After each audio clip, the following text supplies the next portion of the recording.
Je fais la différence entre connaissance et savoir. Violence là que tu fais, moom mooy génne say capacités. La victoire ne nous renseigne absolument rien du tout. Quelle est la différence entre l'estime de soi et la confiance en soi? Tout ce que l'on reçoit émane de nous d'abord. Ce qui est dehors est à l'intérieur de toi d'abord. gëm-gëm est-ce que fi ko nit yi teg ak fi mu nekk benn la. boo taxawee nga ni man yaakaaruma yàlla sama bopp laa yaakaar moo la àtte ci destin. Les obstacles sont là pour être abattus, pas pour nous abattre. Quand tu tombes, relève-toi et continue ton chemin. est-ce que nit mën na yëg ci xolam lu xelam daju. est-ce que li nit ki di wax ni moom la yëg du lu mu xel li ci xelam. gis-gis ak dégg-dégg mooy déclencher yëg-yëg. te bu ñu liggéey ces deux là gis-gis ak dégg-dégg bu ñu ko gëstoo bu baax dañu gis intérêt ci bi. donc nit ki mënul intéressé ci lu mu gisul wala lu mu déggul. Je préfère remplacer amour par intérêt. moo tax n'aimez pas avec le cœur. tant ma wax ak sa xel doo am problème mu wax ak sa morom. est-ce que xel mën na logiquement par exemple contrôler loo xam ne intérêt mënul dugg foofu. L'esprit de l'esprit c'est l'âme et l'esprit du cœur c'est le cerveau. Le cœur a un esprit, l'esprit a un esprit. Dieu a pris l'univers, il l'a mis en nous. ban vision nga am ci succès.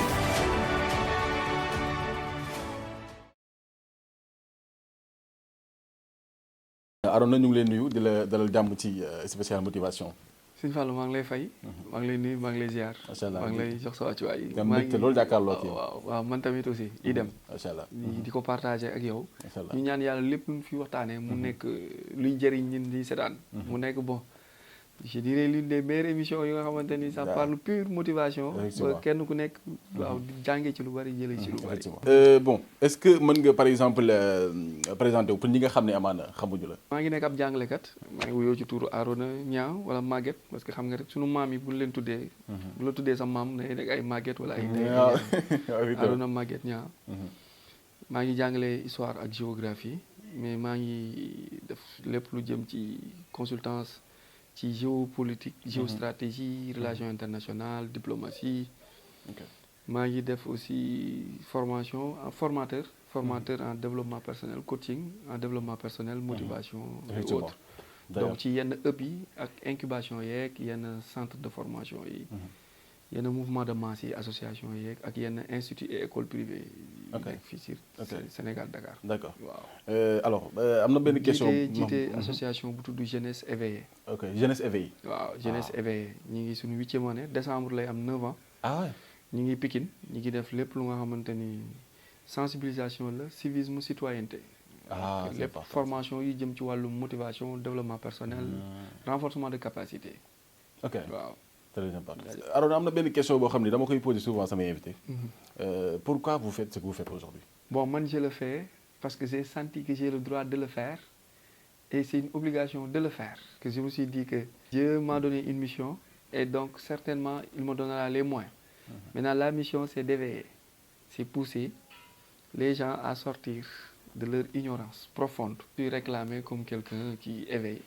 En tout bon sens, en un moment je me suis dit tiens man je peux partager ce que j'ai parce que gis naa ni le développement c'est individuel d'abord avant que ça soit collectif. Maintenant pour que mu nekk collectif mooy kenn ku ne day indi benn morceau taxale ki indi Fallou indi Arona indi keneen ak keneen indi ba mu nekk masse. Je me suis dit que ne bon man je vais faire ma part après Fallou dina def wàllam Modou dina def Abdoulaye dina def après mu dajaloo su ko defee Sénégal am benn. Donc je le fais sans rien attendre en retour. Je le fais par amour daal. Comme passion la woon quoi passion. Voilà passion la woon de fait de édifier orienter informer aider appuyer dama jàpp ni je le fais. ba pare lu ma ciy fekk si après ma jàpp ni yàlla la quoi. ok donc da nga teel a intéressé wu si xam-xam. en quelque sorte. oui en quelque sorte lycée sax laa ko commencé lycée laa bokk ay club littérature art et philosophie lycée Thiaroye. bokk gouvernement scolaire Fosco bi. nekkoon ci jiite woon commission su ma juumulee. culture. bokkoon ci benn programme bu tudd Access programme bu ambassade États-Unis dugaloon pour l'apprentissage de la langue anglaise. l'anglais américain en quelque sorte dans les lycées. Access programme xam naa génération yooyu dinañ ko dégg. bokk aussi ci club gym bu lycée Thiaroye bokkoon ci ñi représenté woon lycée bi au concours général d'éducation physique comme li ma amee concours général maths PC. man EPS laa représenté woon lycée Thiaroye. nekkoon 4e national. soit en hauteur 1m90 à l'époque ba affaire boobu def ma benn mu def ma benn kii daal benn je sais pas benn déclic wala benn sursaut tak là je me suis dit que parce que bi ñu ñibbisee dañu doon defal benn fête à l'école. Waaw. on était choisi comme ñu demoon Coupe d'Afrique ñëw indi drapeau affaire yooyu. Et automatiquement ma am fibre sensation de quelqu'un qui n'est plus dormeur, qui n'est plus suiveur, mais plutôt qui est un leader. Et là ma commencé nag intégrer lépp luy mouvement structure prendre part jël décision maintenant su ma daan prendre part di jël décision dama doon sentir ni ki nekk ci kanam li muy wax nii pourtant man xam naa ko mais j'avais cette peur. J'avais la peur de ma afficher wu. De faire le premier pas. De faire le premier pas dama doon trembler damay lox dama naan dañ may xool ñu ngi may retaan su ma juumee mais maa ngi sentir ni ñii li ñuy wax ni man maa leen ko gën a xam wala mën naa ko expliquer d'une manière beaucoup plus claire. ma commencé nag intégrer lépp luy storytelling développement personnel après bi ma demee université ma commencé di intérêt aussi ci club yooyu def concours art oratoire. di bokk ci ay séminaire de formation yi nga xamante ni prise de parole la. di bokk ci ay activités du genre. pour dindi peur boobu noonu. ok mais une fois peur boobu dañ rek là je me suis dit que ne man kon li ma enduré woon. ay yoon la woon pour que ma am background. pour que su may jàngal ay étudiants ma wax leen ni leen peur bi lii moo koy def lii moo tax lii moo koy dindi. effectivement et on dit souvent que tout le monde a peur en fait. Voilà, tout le monde a peur. Voilà, vécu boobu noonu en manière ramassée mon. Comment était le petit Arona à l'époque? Bon am naa nag ñaari visage yëpp l'enfant soumis comme l'enfant rebelle. Parce qu'il y a deux types d'enfants. dafa am les enfants soumis am les enfants rebelles. Enfant soumis mooy ki nga xamante ne da nga ko les bu ne ko les mun la les mu bàyyi fee d'accord poli correct discipliné noppi yaru. jàngi booy jàngi oto peut-être moo la yóbbu oto papa nga dem école privée sax nga ñibbisi kër ga benn chien à côté ñu chien méchant ñu lay tooñ mu am répétiteur à la maison maman instruite papa instruit jàng par force voilà noppi yaru discipliné peñal sa bopp takkal montre xoolal sa bouton ndax dañul booy génn ngay brailler sa tuwéy takkal sa dàll ainsi de suite booy lekk doo caqami da ngay jàpp ndab da ngay sukk voilà booy dox ci mbedd même bu dee yow kase la bul def nii doxeel nii voilà ainsi de suite ci éducation boobu la am ci parent boobu noonu noonu lañ la cadré quoi. noonu ma cadré cerné ma quoi ci environnement boobu noonu ba ma commencé xippi xàmmee ñu voilà la vie ne se résume pas à Dakar parfois on t'amène à Saly Portudal Lamantin Beach parfois à King Fahd pour te montrer comment s'asseoir nan la ñuy toogee ci table nan la ñuy lekkee nan la ñuy nekk ak ay nit nan la ñuy nekk ak ay autorités vacances jotee ñu yóbbu la waalo nga yëg saretu mbaam sangu ci dex gi voilà def li booy def dàqante feebar yooyu fii sa tànk kii dagg affaire yooyu noonu nga dem ba commencé am benn 15 16 ans 17 ans adolescence bi comme Pikine nga dëkk fecc way bëre nawetaan voilà li ngay àndal donc éducation boobu est-ce que moom moo construire Arona tey parce que bari na nit yoo xam ne ñoo xam ne actuellement ni ñu si bari man je dis que éducation bi ñu recevoir ci seen ay parents da leen mujjee détruire parce que daf leen limiter intérieurement psychologiquement dama am chance wu nekk ñaari enfant yooyu mooy sama mën naa ni de 0 à 16 17 ans j'étais enfant soumis après 17 jëm 28 27 ma nekk enfant peut-être su ma nee 27 mooy dernière année yi may doon football nawetaan wala affaire yooyu quoi nekk enfant rebelle en quelque sorte de passage maa ngi nuyu ASC Bendia Pastef Pikine donc benn moment maintenant chance bi ma am mooy parent bi ma am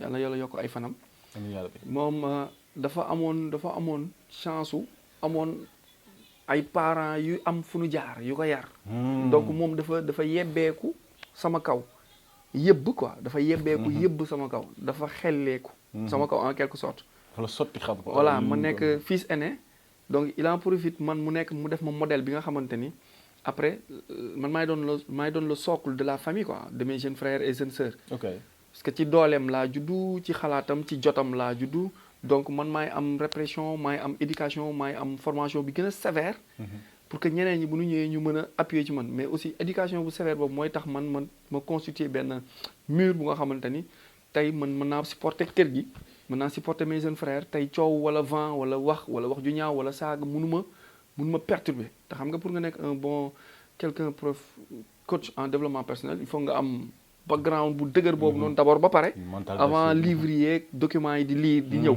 pour nga am jaar-jaar boobu noonu je donne un autre exemple je me rappelle Tabaski bon ay 2097 96 année yooyu noonu maa ngi jàngoon benn leçon bu tudd l'appareil digestif maa ngi nekkoon école primaire. L'appareil digestif. Papa maman sama jeune frère Mansour et Moulay Abdoul Aziz Dabakh ils étaient très jeunes. Ils étaient très jeunes pour ñëw di fees xar wala di rendeeg yooyu très jeunes.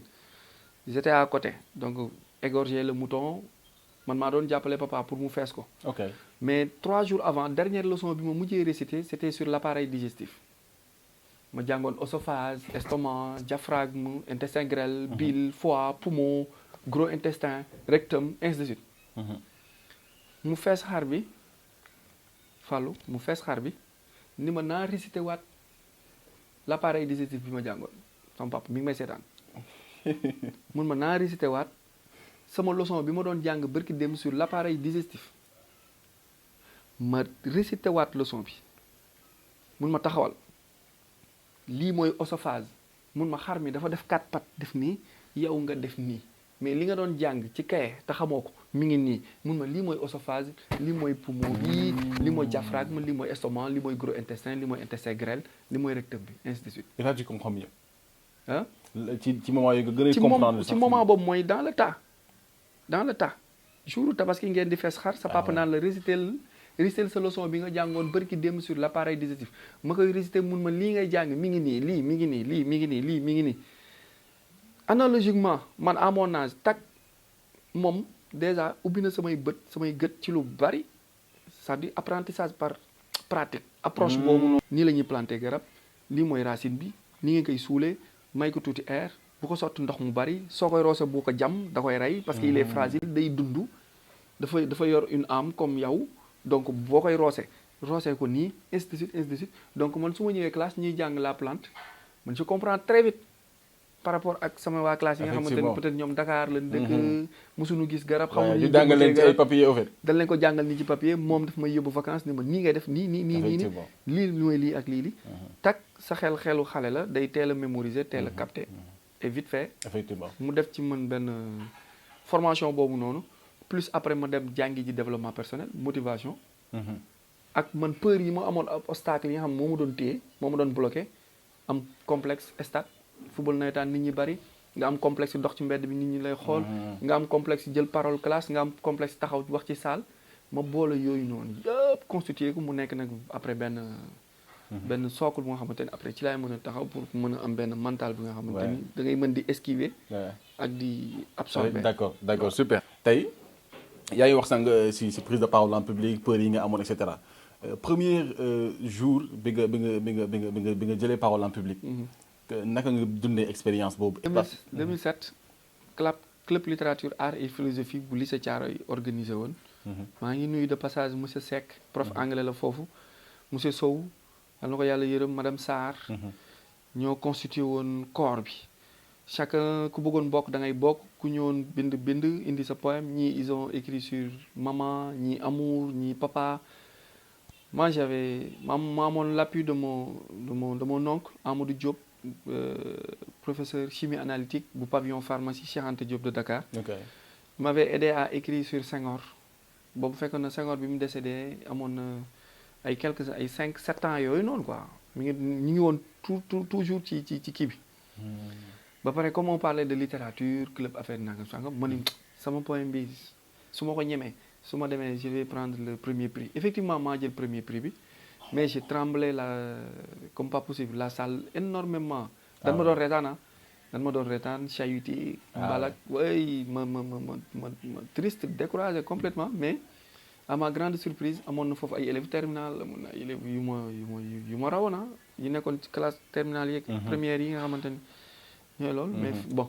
peut-être fit bi waaw Dieu a fait que après bon prof bi ni ma demal vas-y demal garaawul ay loxo yooyu noonu yëpp garaawul mais j'ai tremblé comme pas possible bon après nag ma mere sama bopp quoi jël naa premier prix bi tàccu nañ ma jox nañ ma benn diplôme ak livre Larousse dictionnaire Larousse mais bon après sentir naa ni kaal waruma woon taxaw di lox ñu may reetaan quoi pourquoi après ma mere sama bopp ma def benn violence sur moi-même ma ne mais pourquoi man ma taxaw war a def li xanaa ñi duna ay nit comme man et je commence à me poser la remise en question ma def remise en question maintenant remise en question boobu noonu moo ma poussé après bi ma demee université commencé am opportunité di assister ci yenn kii yi may commencé di dem ci yenn activités yenn séminaire fu ma dégg séminaire capacitation renforcement de capacité formation atelier. Si c'est D'accord. gratuit parfois même payant ma dem. nga dem. juste pour dindi kii blocage Ok. boobu parce que j'avais très tôt senti que am naa blocage boobu noonu. D'accord. te fallait ma dindi ko pour mën a pour mën a avancer. mën a avancer. il faut être dur avec soi-même boo bëggee avancer est-ce que loolu croyance la boo xam ni yow vécu nga ko en tant que tel. Il faut se faire violence sur soi-même. Hein? Il faut se taper le cœur, il faut se taper la poitrine pour faire sortir ce que tu as emmagasiné, quoi, en quelque sorte. Parce que le réservoir se trouve ici. Donc, lit, moi, alimenter lit, parce que tu viens avec ça. Dieu a tout enregistré dans la tête. Hein? Tout est dans la tête. Cassette, vous bias le, vous le scanner directement, Maintenant, c'est pourquoi souvent je fais la différence entre connaissance et savoir. Parce que se faire violence sur soi, moi, le fait de se secouer, ça fait sortir, voilà, réserve li nga dencoon comme en réserve. Mais si ngay xamee li nekk ci yow, ba dans le ring, dans montre-moi ce que tu as dans le ventre. C'est pas abdomen bi la ñuy xool, mais quand on te dit que montre-moi ce que tu as dans le ventre, c'est en quelque sorte say capacité. Lan nga denc ci lan nga toog ci lan nga taxaw. intérieurement comment tu voilà mais buñ la dóorul buñ la arrangewul. pan doo xam ndax abdominaux yi ñi ngi fa doo xam ndax téye nga doo xam ndax taxaw nga wala taxawoo. donc cette violence là que tu fais moom mooy génnee say capacité mooy génnee yow li nga denc moom mooy génnee aussi li nekk ci yow. donc man dama gëm ni il faut se faire violence sur soi. pour que voilà nga mën a génn zone de confort parce que zone de confort bi da lay alourdir mais da lay nelawloo aussi parce que ni ko sëñ Touba di waxee mu ni jàmbi su bëggee exceller day génn ñetti confort yi ñu ko mooy yan mu ni nelaw bu bari lekk bu bari ak wax ju bari. nelaw bu bari lekk bu bari ak wax ju bari. waaw parce que ñett yooyu daf lay tere nga wéet nga def méditation daf lay tere nga yegg ci spiritualité. da lay tere aussi nga réfléchir daf lay tere. nga pousser say réflexion ça veut dire que kon da ngay toog say laurier da ngay nekk ci benn zone de confort bu nga xamante ni daf lay tere nga génn. effectivement te comme ñun ñëpp ñoo ñëwandoo tolloondoo maintenant ñi nga xamante ni ñoo gën a sawar ñoo gën a booster ñoo gën a sortir énergie bi ñu dencoon ñoom ñooy accéder au sommet te loolu pour nga def ko da ngay xam définition wu savoir xam définition wu connaissance savoir avoir la da nga koy wuti boo juddoo ba màgg ba xàmmee da ngay dem école. Fallu bind livre nga lire livre bi am savoir ça avoir son avoir c'est avoir s apostrophe la ak avoir c'est le langage des oiseaux. mooy li nga xamante ni yaa ko wuti. donc bu dee connaissance c'est li nga judduwaale connaissance bi nga xamante ni yàlla da ko encastré ci yow. mi ngi ak yow. mais loolu connaissance mais loolu il faut que tu te tapes le comment dirais-je thorax bi génne tape poitrine bi pour mën a génnee loolu. et loolu ci difficulté yi nga ko mën a amee ak ci coono yi mënoo ko am ci moment de gloire yi parce que la victoire ne nous renseigne absolument rien du tout il nous fait que de nous donner des applauses. alors que c'est dans la souffrance qu'on dépasse ses limites en fait. qu'on dépasse les limites qu'on dépasse ses limites aussi. ok c'est déjà très puissant. décision bi ma jëloon pour sortir de ma zone de confort décision la boo xam ni c'était très difficile. décision la boo xam ni bloqué na ma ci yu bari xañ na ma opportunité yu bari. décision la boo xamante ni yóbbu na ma ci ay souffrance yu bari. et li ma jàppale woon mooy j'étais conscient que souffrance bii nii moom may defi ki ma war a doon ëllëg. ci moment yi nga xamante ni c'était très difficile. mais ma gëm ni rek je vais y arriver. lii dinaa ci génn. souffrance boobu dafa def ci man benn niveau de confiance boo xam ne jéggi na dayoo. donc jeunesse bi ñu ci ëpp dañu ragal souffrance. moo tax yenn niveau yi pour ñu atteindre ko du yomb. ñemewuñu souffrance ñoom quand c'est confortable intérieurement dans leur esprit rek ils sont bien. alors que man je me dis souvent quand c'est confortable dans ton esprit rek. parce que c'est pas la bonne chose à faire. pour yow quelle est la différence entre l'estime de soi et la confiance en soi. estime mooy jiitu da nga koy atteindre da nga koy réussir pour yegg ci confiance bi boo yeggul ci estime bi doo mën a am confiance bi. parce que estime mooy s'accepter. effectivement bëgg sa bopp. waaw mooy s'acceptation de soi boobu noonu. donc bu fekkee yeggoo ci estime bi xamoo estime bi mënoo am confiance da ngay fuir léegi tey estime bi bu fekkee da nga ko jël ci développement personnel moo jiitu. mais boo ko jëlee ci pyramide de Maslow aussi estime moo jiitu parce que ci pyramide de Maslow da ngay am besoin physiologique yi mooy lekk naan tëdd nelaw voilà après boo jógee ci base bi da ngay dem ci sécurité nga tu commences à se sentir à l'aise nga nekk en sécurité du c'est pas le fait de ne pas être agressé sécurité mooy nga am confort bi ci fu ne ci toog ci waxtaan ci lekk ci naan hygiène fu ne am na sécurité. même psychologiquement. même psychologiquement nga commencé nekk en sécurité. donc boo jógee ci sécurité boobu rek automatiquement da ngay gis ni da ngay commencé am estime boobu. maintenant estime boobu noonu bu ñu retourné waatee ci développement personnel ci motivation dafa am lu jiitu dafa am lu ñuy wax concept de soi mooy imagination bi mooy qui tu es la question qui suis réellement mooy yow la kan d'abord tu te poses la question yow la kan. Parce que ñu bari ils tardent à se poser cette question et pas mal de personnes n'ont jamais répondu à la question qui suis-je ak réellement qui je veux devenir dans le futur moo tax boo tasee sa ancien professeur sax danaan la jeune homme qu'est-ce que tu es devenu maintenant. Parce que xam nañ yow ci processus nga nekk. mais quand tu te poses pas la question qui suis-je réellement qui suis-je boobu noonu yaa ngi taxaw boobu nga taxaw waaw réellement laaj sa bopp day tax nga xam fi nga jóge ki nga doon ak fan nga jëm maintenant fan nga jëm boobu noonu. daf lay yóbbu ci travail en soi nga xam say lacunes parce que tu t'es posé la question maintenant tu te poses xam nga quand tu t'es posé la question maintenant ngay def travail de soi travail boobu noonu day génnee say lacunes ak say qualité nga minimiser lacunes yi maximiser sa atout yi maintenant minimiser ses défauts maximiser ses qualités. Très puissant. Maintenant quand tu maximises tes qualités da ngay dégager benn amour parce que tout ce que l'on reçoit émane de nous d'abord. Amour boo ko bëggee yaa koy joxe doo ko jëli ce qui est dans le macro et dans le micro d'abord. Effectivement. Ce qui est dehors est à l'intérieur de toi d'abord. Donc mi ngi mel ni ngay def effet placebo mooy nga jël tanks dóor ko ci miir bi nii soo ko dóoree nii tanks bi bu ñëw nànk lay ñëw mais quand tu tapes fort tanks bi bu ñëw day dal bu baax. Donc bu fekkee man bi ma xamee ni sama kii c'est la connaissance c'est la motivation c'est la citoyenneté mais dama engagé wu dans des études dans des formations dans des séminaires pour dem wut xam-xam bu bari parce que xamoon naa ni wala boog jàppoon naa ni lii moo ma mën a dundal. Maintenant bu fekkee yow amour bi aussi da nga il faut donner plus d'amour aux autres pour en recevoir aussi autant. Loolu day dégager estime rek nga commencer. Confiance bi commencer dugg. Léegi une fois nga atteindre estime boobu mooy sa acceptation bi mooy nga nangu say défaut boo njoolee nangul boo sewee nangul boo amee yaram nangul boo gàttee nangul le fait de s'accepter mooy atteindre nga niveau estime bi. Estime boobu daf lay jox connaissance. Minimiser nga say défaut yaa ngi ci estime de soi actuellement. waaw nga jóge ci estime de soi boobu confiance day dugg. waaw nit ki bu xasee am estime ci boppam rek confiance dugg na léegi confiance la confiance en soi. gëm-gëm est-ce que fi ko nit yi teg ak fi mu nekk benn la te ñu ci bari dañuy xëy di liggéey di wàcc nekk ci seen bopp jàpp nañu fi mu toll ñoom gëm nañ seen bopp. Man dama xam wax moom jour ma wax benn wax boo xam ni dafa jur polémique ju bari. yàlla yaakaaruma ko. ñu bari di ma attaquer sur les réseaux sociaux. dama jàpp ni suñu borom capacité yi nga xamante ni moo ma mën a may li ma bëgg suñu borom jox na ma ko ba pare.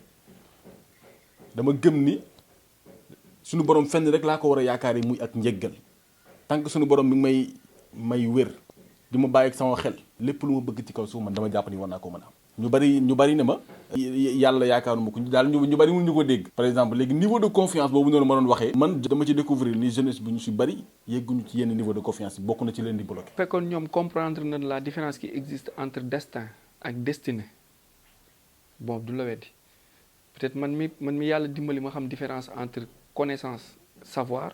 man mi xam différence bi am entre destin ak destinée. boo taxawee nga ni man yaakaaruma yàlla sama bopp laa yaakaar du ma la àtte ci destin dama la yóbbu ci destinée te foofu dëgg la nga wax mais bu dee ci destin bi nga wax destin bi foofu yow xam na ni yàllaa yor ñëpp. moo yor sa dund moo yor sa dee waxee woo foofu.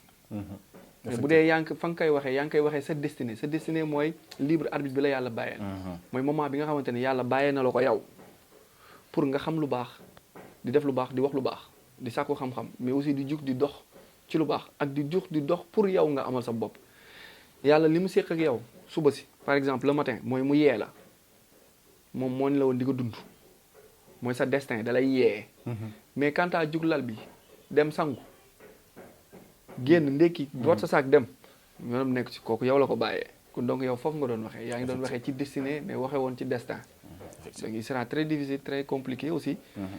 ki nga xamante ni état de confiance am ak conscience am dafa des day am problème mu dégg-dégg mu lan mooy confiance en soi parce que ñu bari jàpp nañ ni mooy xëy mënal sa bopp.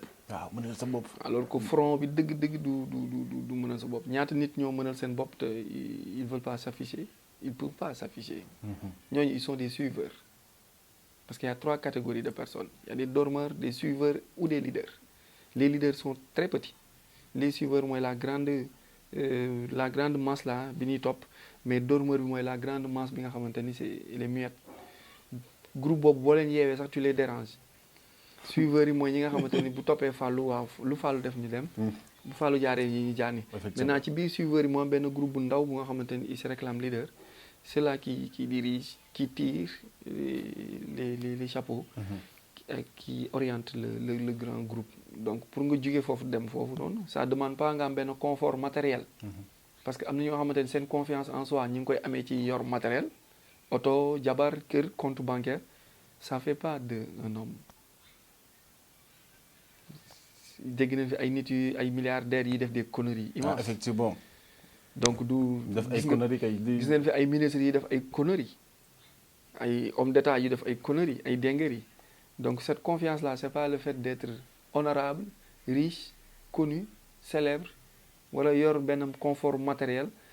wala yëre bu cher dàll bu cher pour que ni nga taxaw mën a pomper wala nga am benn aura bi nit ñi topp la yëkkati la non c'est pas ça cette confiance là mooy li sëñ Cheikh doon wax.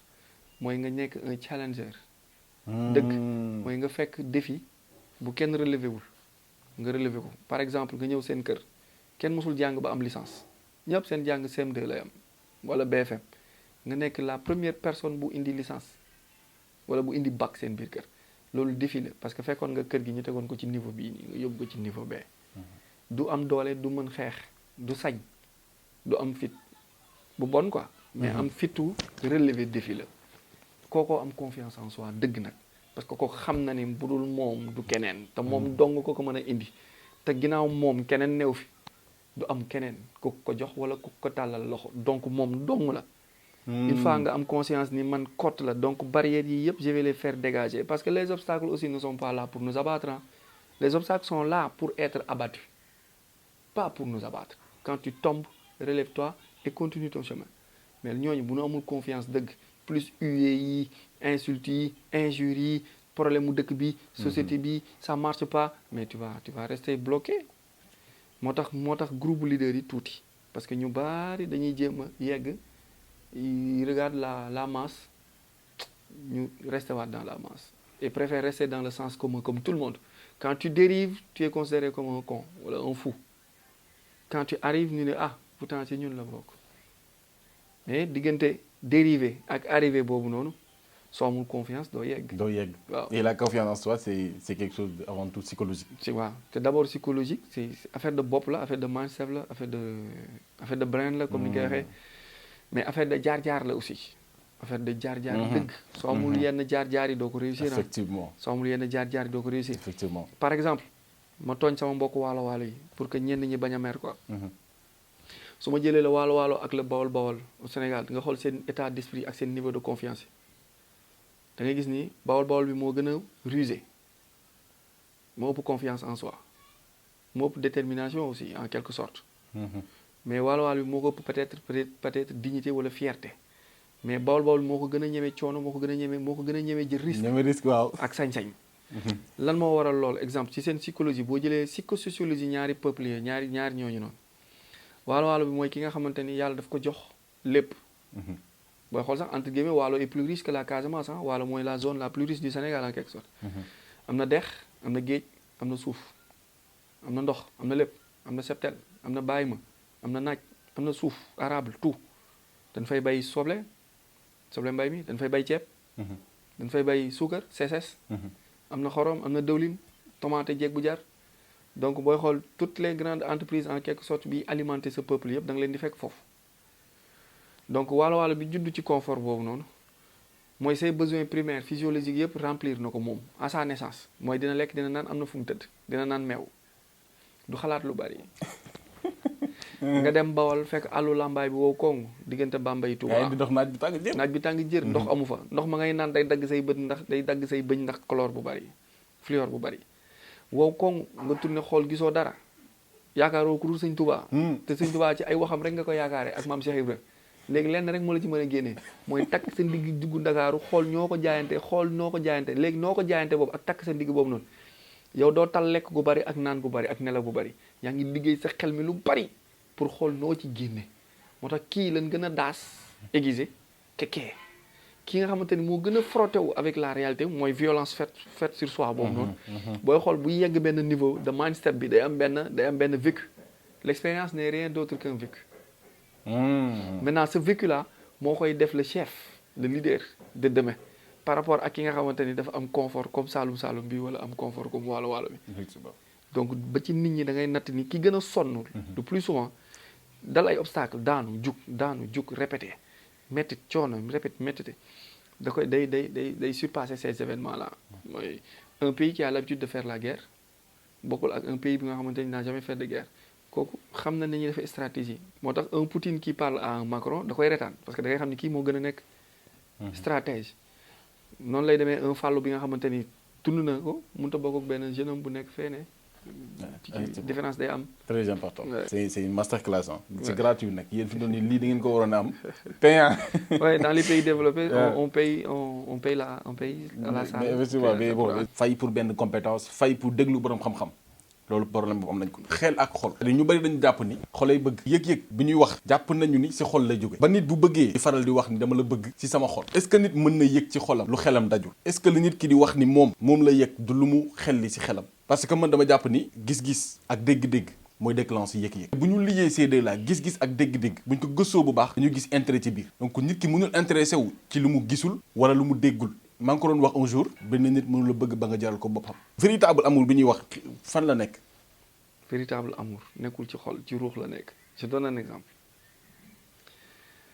un malade benn patient mu feebar dem hôpital am problème cardiaque on lui opère le cœur parfois même on remplace le cœur n'est-ce pas effectivement la médecine léegi remplace le cœur peut remplacer le cœur bu plastique wala bu animal am na ok après réanimation bu yeewoo kan lay njëkk a laajte wala ñan lay njëkk a laajte le malade là opéré du cœur dugg réanimation ñu changé xol bi opéré xol bi changé xol bi fi nekkoon defaat ci beneen xol bu yeewoo kan lay njëkk a laajte pourtant mi ngi woon inconscient comment subir opération cardiaque mais bu yeewoo ba conscient xel mi ci kan lay dem ci ñan c'est plus proche jabaram ak doomam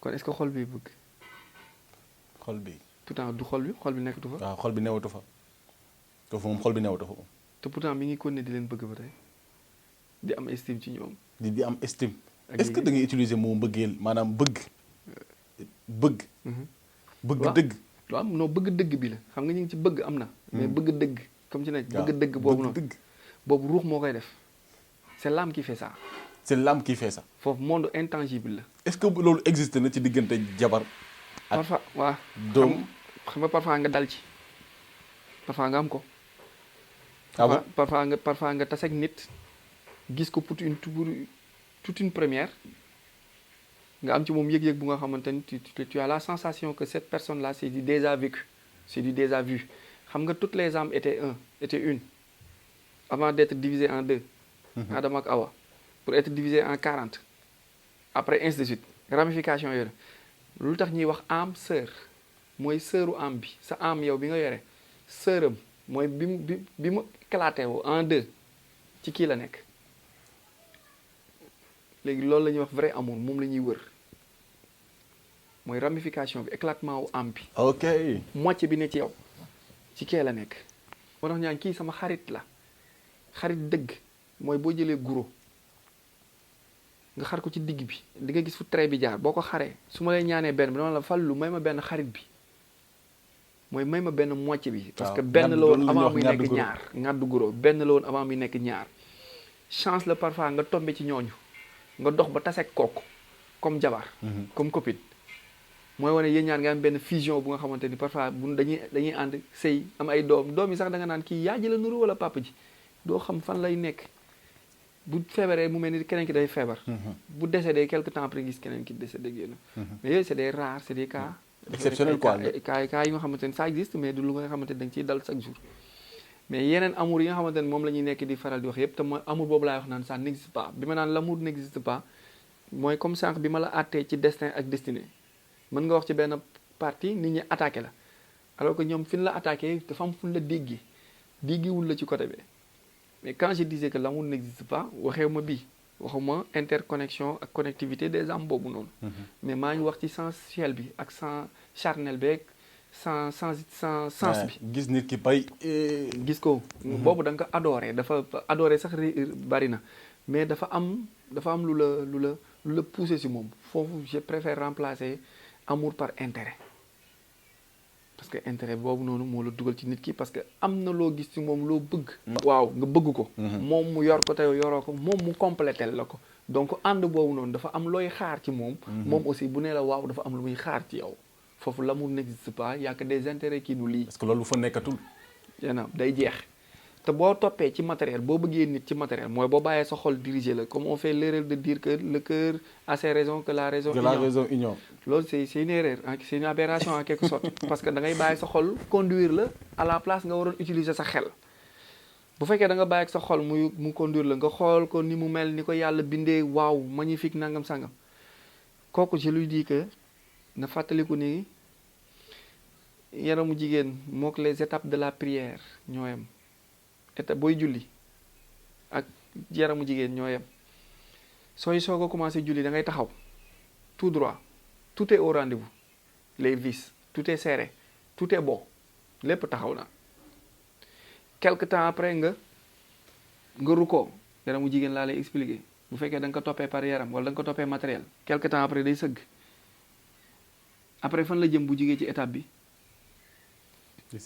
day dem ba jeex lépp wàcc lépp lu nekkoon ci moom lu taxawoon lu dëgëroon lu taxoon nga toppoon ko mu nekk forme beeg yooyu wàcc na ba jeex tàkk bu doon lool nga ko toppee woon da nga koy bàyyi bu doon xel nga ko toppee woon doo ko bàyyi bu dee ruux nga ko toppee woon esprit aussi doo ko bàyyi moo tax n'aimez pas avec le cœur aimez plutôt avec l'esprit. waaw moo tax bul topp ak xel bul topp ak xol topp ak xel. topp ak xel. waaw topp ak xel parce que yàlla bàyyiwul nit mu matee lépp. yàlla daf ko jox lépp ba pare joxu ko lépp. day am benn lu mu rocciwaat ci moom téye ko pour moom ci yàllaam ji pour unicité am moom omniscience am omnipotent bi. du la bàyyi ak lépp. sëñ Abdoulaat daa mosoon am benn gan ku ko waaju ko seet si woon ñëw ak ay rangoñam mu ne ko lan la mun ko soxna see ma wàcc mun ko newoon naa la nga topp yàlla. Laat ni ko newoon naa la nga topp yàlla. boo toppoon yàlla li yëpp du la ci fekk boobu neewu ko bul topp sa jabar de neewu ko bu ko bëgg de mais mi ngi koy poussé ni ko en ce que ni ko bàyyil réserve bu nga xamante ni bul joxe lépp bàyyil tuuti pour bu ëllëgee ñu mën laa sédd pour bu daanu jotee nga am foo wéeru mais loolu xol mënu ko. parce que xol lu ko neex rek lay def. effectivement alors que bu dee xel bi mën na def nii moo tax sëñ Cheikh Al Maktoum danaan ku tàmm wax ak sa xel. ku tax ma wax ak sa bopp. doo am problème mu wax ak sa morom. parce que lépp loo war a wax ak sa morom répété nga ko. dëgg la. ak sa xel. dëgg la. moo tax olof naan ñegeñaay waxul ñegeñaay objet bi. waxtaan ak sa ñegeñaay mais boo tëddee xel bii nii mi ngi lay répété li nga defoon journée bi mais mi ngi lay fàttali li nga war a def suba. mais am na beneen bi nga xamante ni mi ngi naan la waaye saa yi dóoral mu daanu effectivement boobooy xol bi. boobooy xol bi. bi naan la defal nànk xoolal ni ngay def demal nànk. boobooy xel bi. boobooy xel bi mais par exemple est-ce que xel mën na logiquement par exemple contrôler loo xam ni intérêt mënul dugg foofu. nee naa léegi le cœur a un esprit comme l'esprit a un esprit. L'esprit de l'esprit c'est l'âme et l'esprit du cœur c'est le cerveau c'est l'esprit bu njëkk bi. maintenant profondeur esprit mooy âme moo tax esprit moo gën a profond. le cœur a un esprit l'esprit a un esprit. l'esprit de l'esprit c'est l'âme. yow bu fekkee xalaat nga rek xel mi taxaw na fi nga xalaatee teg xel mi taxaw na ñaari xel yépp taxaw na. bi naan la pour ak contre ñoom ñaar ñëpp taxaw nañ yow kay yaa topp xol bi parce que dalaa neex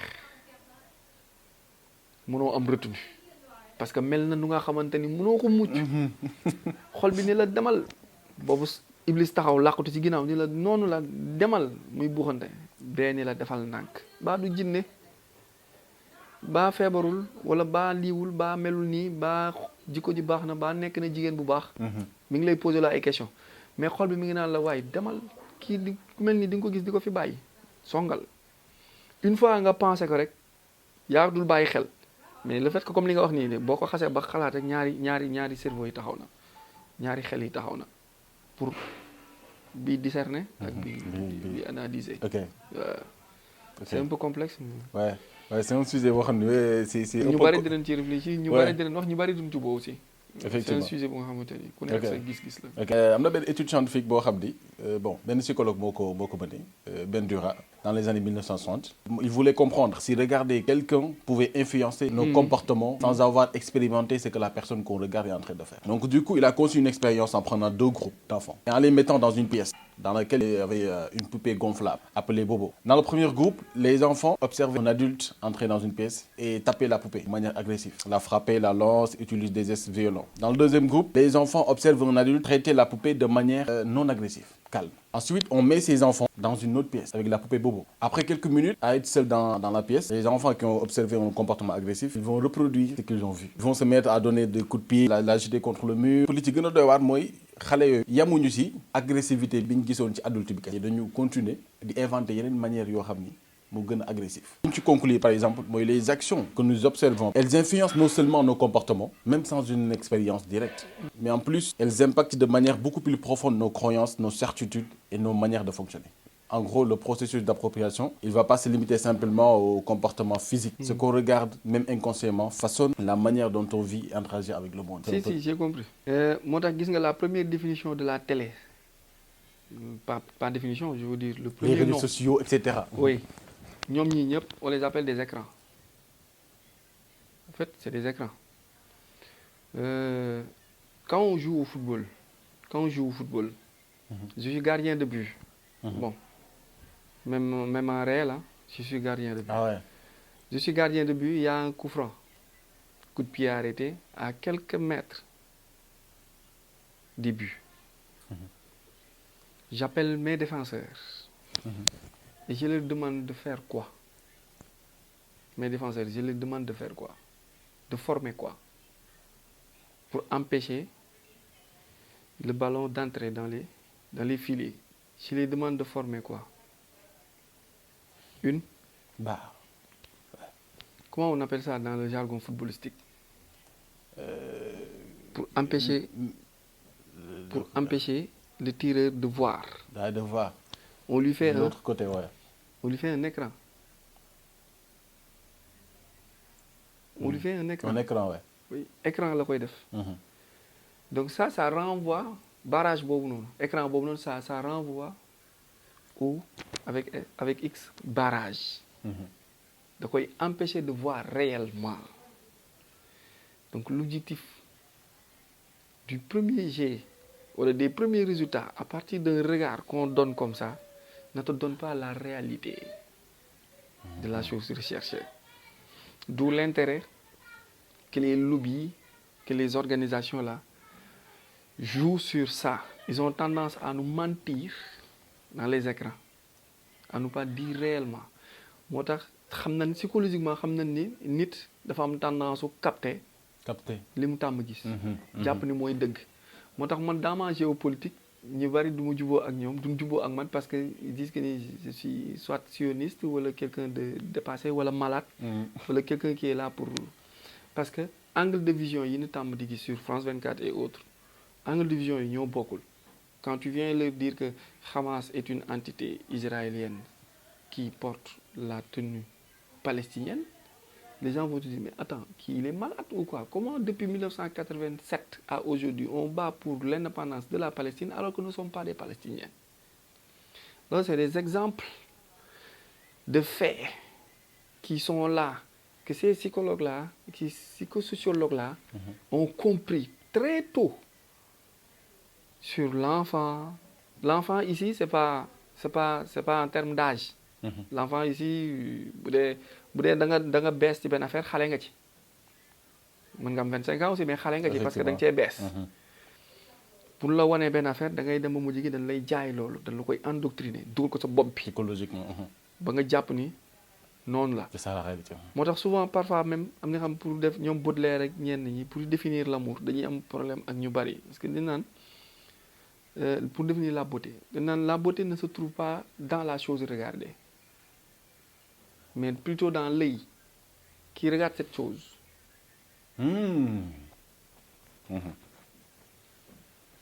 mën naa gis Fallou mu rafet ci man Modou gis Fallou mu ñaaw ci moom te pourtant c'est le même. Tout dépend de la manière dont on perçoit la chose.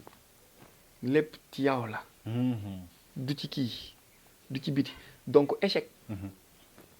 ak développement timidité faiblesse confiance en soi boobu na nekkul ci biti ci yow la nekk moo tax on a très bien débuté le fait de dire violence sur soi-même pour faire sortir ce que nous avons en nous.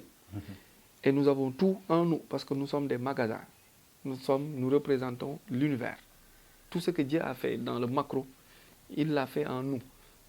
Li certifié li ma wax noonu yàlla dafa jël lu amul limite lu amul fu mu yem muy ruux am mu wutal ko fu mu yem mu wutal ko corps ruux amul fu mu yem amul frontière pourtant yàlla dugal na ko ci biir fu am frontière mooy fii la commencé fii la jeexee donc Dieu a pris l'univers et il l'a mis en nous donc en nous d'explorer l'univers moo tax nit bu demee planète Mars wala mu dem ci astre yi warul jaaxal moroomu nitam nit deful lu dul lu mu xam nit du joxe lu mu xamul nit mu si mënul lu mu xamul le fait d'explorer les kii ak yooyu c'est parce que on est en nous et ils ont développé une partie d'eux pour faire sortir cette énergie là. dama dégg benn psychologue un jour muy wax ni nit ki amul accès ci battement de son cœur nit ki amul accès sur le comme on a accès par exemple le fait de pouvoir déplacer ses mains et cetera donc nit ki mënul am accès ci li muy ressentir. loolu lenn rek la ñu mën a def muy nit mën na influencer son rythme cardiaque via l'inspiration. que c'est un peu la même chose avec nos pensées c'est-à-dire nos pensées et nos idées déterminent notre vie. c'est très bien de contrôler ce qu'on regarde et cetera. Tout ce qu'on pense se réalise. Il faut faire très attention avec nos pensées. On devient ce qu'on pense. Point.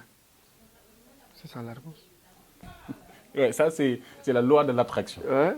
Cette attraction-là, c'est entre le macro et le micro. Moi, il m'a expliqué dans l'univers ci biti ak ci biir. Jërëjëf. Jërëjëf. Les trois clés indispensables pour atteindre ses objectifs. Les trois clés indispensables pour atteindre. D'abord, gis nga le concept de soi. mooy la question qui suis. Qui suis. ñu bari dañ koy bàyyi duñ ko lijjanti. dañ koy banaliser quoi. dañ koy banaliser il se pose jamais la question réellement ñu def benn retour boobu noonu retour sur soi boobu noonu def nii quoi en profondeur daal di gës pousser ses limites quoi pour xool d'abord il faut passer par cette étape là. beneen étape bi mooy il faut nga dem ci travail de soi il faut qu'on ait l'habitude de travailler sur nos lacunes nos manquements. Nos difficultés nos problèmes. il faut que ñu am habitude di ci liggéey di s'exercer wu aller au front. D'accord. et ça moo lay yóbbu ci estime bi. D'accord. donc estime bi mooy s'accepter. reconnaissance donc dañuy yóbbu sànq ci li ñu doon wax quoi. waaw mooy yóbbu sànq donc 3 étapes yooyu boo ko réussir. après vite fait tu sors du. D'accord. du voilà quoi de cette zone là qui bi la doon endormir rek après foofu daan dem. après li des c'est une question de temps. soo xasee ba yegg foofu noonu ay xaalis oto jabar kër matériel yooyu yëpp c'est une question de temps parce que da ngay xam ni boo deewul da nga koy jot. effectivement loolu ma un jour bi am na ñoo xam ne boo leen yeewoon 4 heures du matin mën nañ la dóoral kaamel ni dañuy tekki dañ ciy génn. waaw ñooñu mën na la waatal ci yàlla ni la bu nu dundee dañuy tekki. par force dañuy toog ay nit dañuy toog ne la par force dama ciy génn par force parce que yegg si nañ ci état d'esprit boobu noonu. c'est très important xam nañ ni ñooy may seen bopp te xam nañ ni fii la ñuy jaar pour may seen bopp. effectivement alors pourquoi vous dites que la société est en train de créer des femmes fortes et des hommes faibles?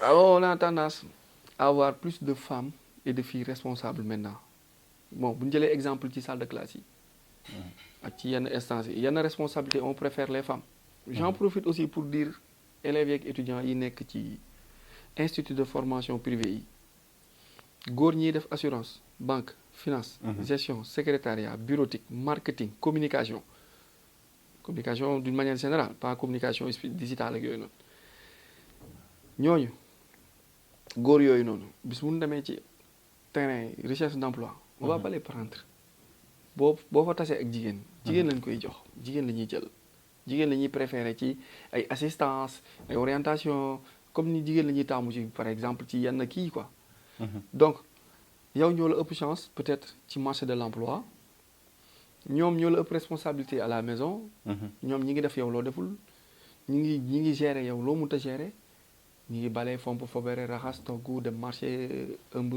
voilà souci yooyu naan sàngam yow tu en fais une ou deux fois la journée après tu es très fatigué en plus bien vrai que léegi jigéen ñaa ngi tox jigéen ñaa ngi mandi jigéen ñaa ngi jouer xbet jeu hasard yeeg yooyu noonu mais yooyu yëpp c'est choses yi nga xamante ni tendance moo leen fa yóbbu mais jekkul ci jigéen mi ngi mel ne sàcc jekkul ci jigéen mandi wala 15 jekkul ci jigéen ay tafook yooyu noonu jekkul ci jigéen comme ku jigéen ki dem na ba xam ne moom yii jekkul ci moom parce que moom moo gën a forte psychologiquement mooy def moins de faute moins d'accident moins de conneries mooy gérer plus de stress mooy gérer plus de pression mooy gérer plus de coono et pourtant moom day am capacité wu gérer loolu noonu yëpp et elle est là donc en termes de responsabilité xale bu jigéen bi ak xale bu góor bu nu yeewoo ku góor ki day sangu ndekki jàngi ku jigéen ki dina bale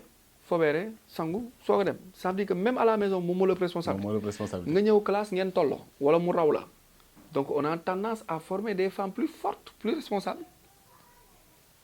que des hommes même ba pare ces hommes là psychologiquement ba pare ces hommes là ont tendance à devenir coquettes góor en tant que góor ils ont tendance à devenir coquettes pas de sport pas de challenge pas de défi pas de réflexion pas de créer ay ouvrage wala entreprise pas jàngi ils ont tendance à rester là pour xaar affaire bi ñëw changer dox pour ñu dal ci bu yoonu Espagne bi tàllee wala Nicaragua wala seen grand bi nekk fay tàllal leen après ñoom ñëpp alors ku jigéen ki moom mi ngi xool naka lay def pour mën ci génn donc kooku elle a l'habitude de se frotter avec la vie yow ku góor ki pendant ce temps tu dors donc tu deviens plus faible effectivement c'est am na benn mag sax moom ma wax un jour ni jigéen li muy gis ci góor du ko gis ci jigéen mën naa xam ne mën na laa xool xam ne yow kuy dem nga jigéen waaw mën na laa xool xam ne da nga am leer mën na laa xool xam ne kuy ami ngay doon wala kuy baaxi ngay doon mu topp la mais ku góor ki moom mooy li ma doon expliquer sànq ci étape moom mi ngi ci paraître bi ku jigéen ki mi ngi ci intérieur bi effectivement mi ngi ci biir mi ngi ci être bi ku góor ki mi ngi ci paraître bi donc dañuy am différence parce que kooku moom ci paraître bi la yam alors que la fille est dans l'être mooy dans l'au-delà l'au-delà waaw dugg en profondeur. Très bien. Alors si vous pouvez revenir en arrière et donner un conseil à votre vous du passé, que lui direz-vous? Bon pour naa gën a def sport pour wut xam-xam ak wut xaalis je regrette rien dans mon passé je regrette rien parce que le temps que tu es là à regretter temps boobu noonu c'est perdu mënoo regretter wala di rëccu ba yàlla jëlaat la yóbbuwaat la 2010 wala 2015 ne la delluwaatal jeunesse defaatal li nga defoon tey jeex na suba moo am suba su ma nee suba moo am tey boo yeggee suba aussi suba jeex na parce que tey rek moo am su ma nee tey mooy journée tey bii nii journée tey bii ñu nekk nii jeex na guddi na jeex na bu suba boo xëyaatee tey ngay wax la nga war a def boo ko deful procrastination ngay def tu es là à toujours reporter ce que l'on peut faire aujourd'hui à demain tu perds encore du temps donc li xas ba weesu bul delluwaat ci ginnaaw naan lii de rëcc na ma waruma woon def li xoolal ci li des maintenant li des xam-xam mi ngi fi mën nga jàng sa téléphone mën nga jàngee fu ne mën nga jàngee sa ordinateur mën nga toog sa biir néeg di jàng am-am bi ci sa xam-xam lay jógee sa xam-xam moo lay jox sa am-am yooyu tant que yàlla nga lay bàyyi ak sa xel ak sa dund mën nga ko am. mais le sport. dafa am âge boo koy defee. ak âge boo xamante ni boo fa yeggee organes yi cër yi duñ ko attanati pour mën ko continuer di def. c'est là que je me suis rendu compte que ndekete li ma defoon doyul. mënoon naa gën a defaat parce que comme on est des hommes de chantier on est des ouvriers man je veux être un technicien de la vie. je veux être un technicien de la vie. quelqu'un qui oriente et qui éveille la masse pour leur faire sortir de l'ignorance. Parce que notre sous-développement est basé sur cette ignorance-là. Et si on parvient, Falilou, Arona, Modou, Demba, Pate, si on parvient à booster cette énergie-là qui est en nous, mon confiance, nous sortons comme l'exemple de mon papa de si on parvient à faire sortir cette énergie-là positive que nous avons sur cette jeunesse-là, on se rendra compte que d'ici 5, 10, 15 ans, le niveau de développement au Sénégal est élevé.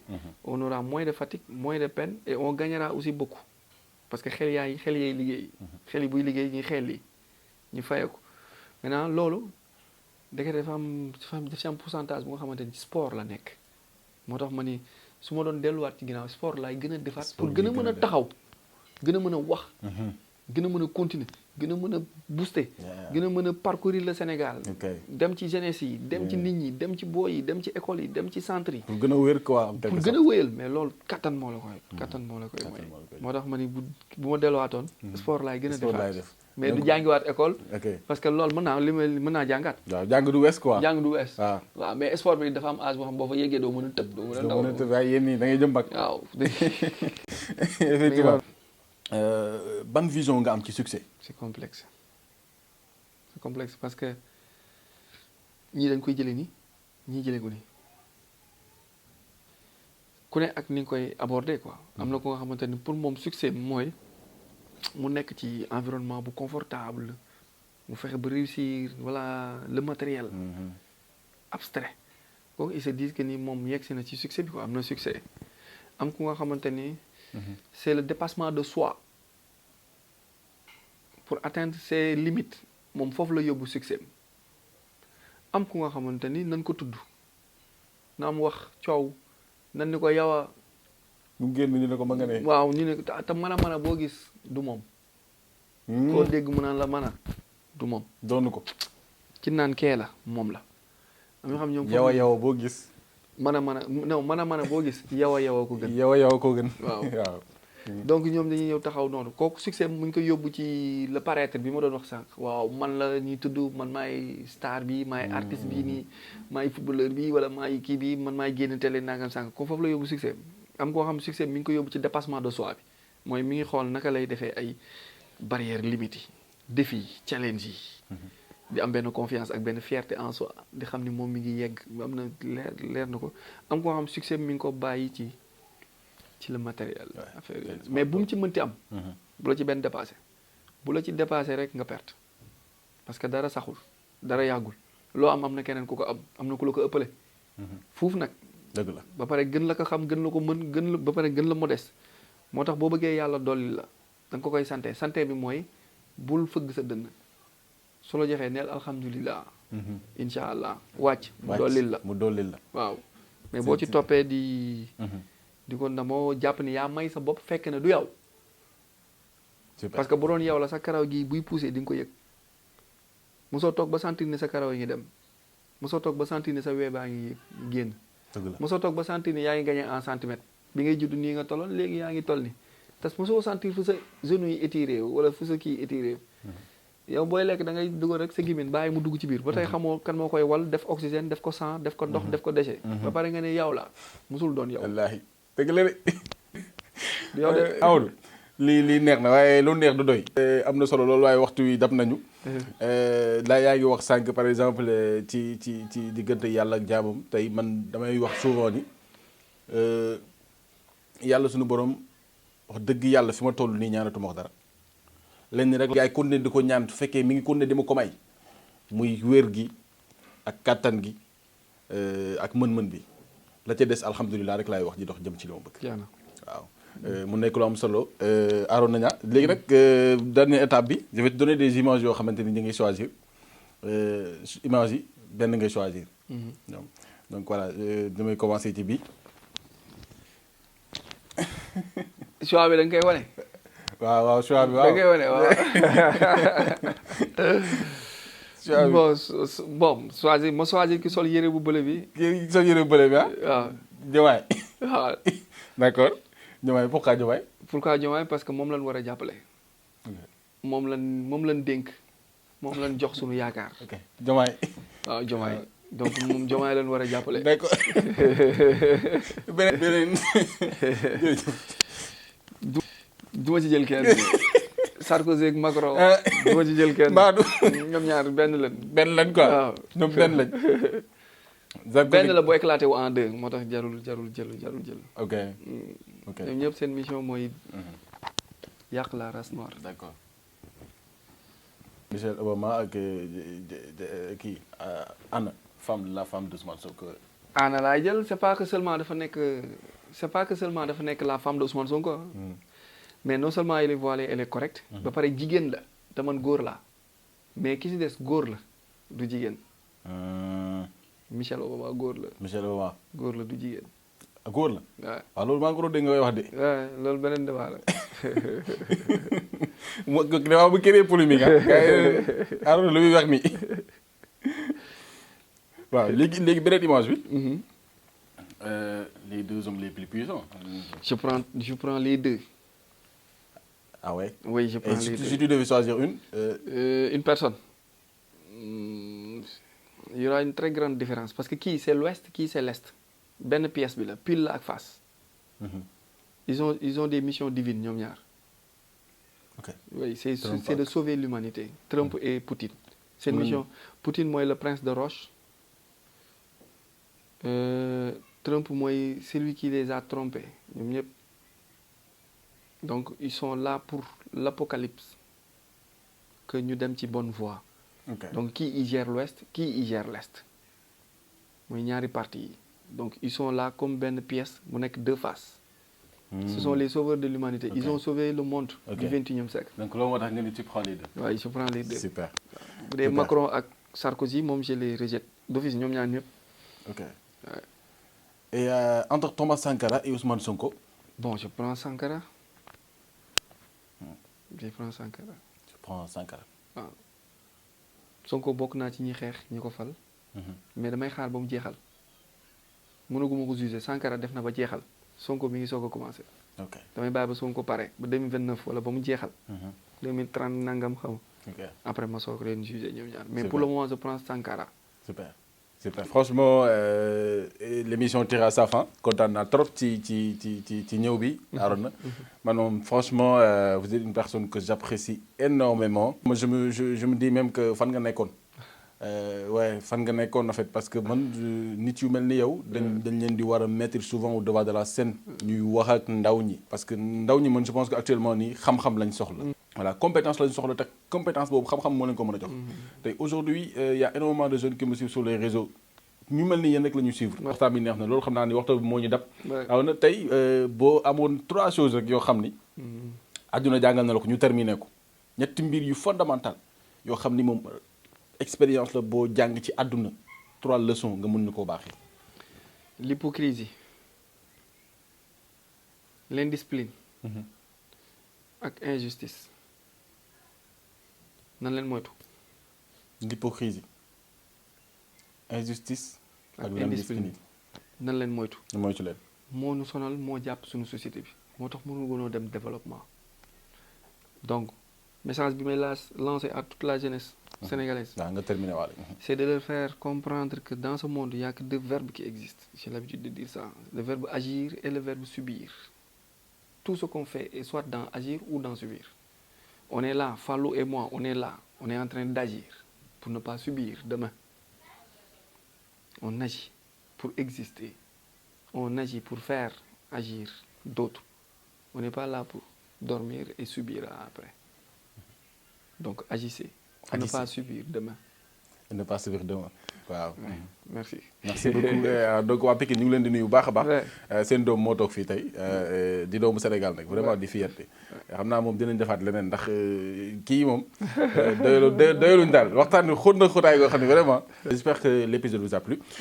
yéen ñi nga xam ni voilà yi ngeen bëgg a démarrer seen business si lu mu mënti doon marketing digital bi entreprise yi nga xamante ni soxla ngeen visibilité n'hésitez pas à nous contacter donc Digital Media est là pour vous accompagner ci bépp domaine bu leen mën a yëngu même yéen ñi nga xam ne ngeen bëgg a entreprendre démarrer seen business ak 0 franc donc voilà n'hésitez pas à nous contacter numéro yi bi ngi noonu ñu ngi leen sant di leen gërëm di leen jox dig daje ba beneen incha allah rabbi mbokk yi jërë ngeen jëf n'oubliez pas que le pouvoir du silence est disponible numéro yi mi ngi noonu di affiché jërë ngeen jëf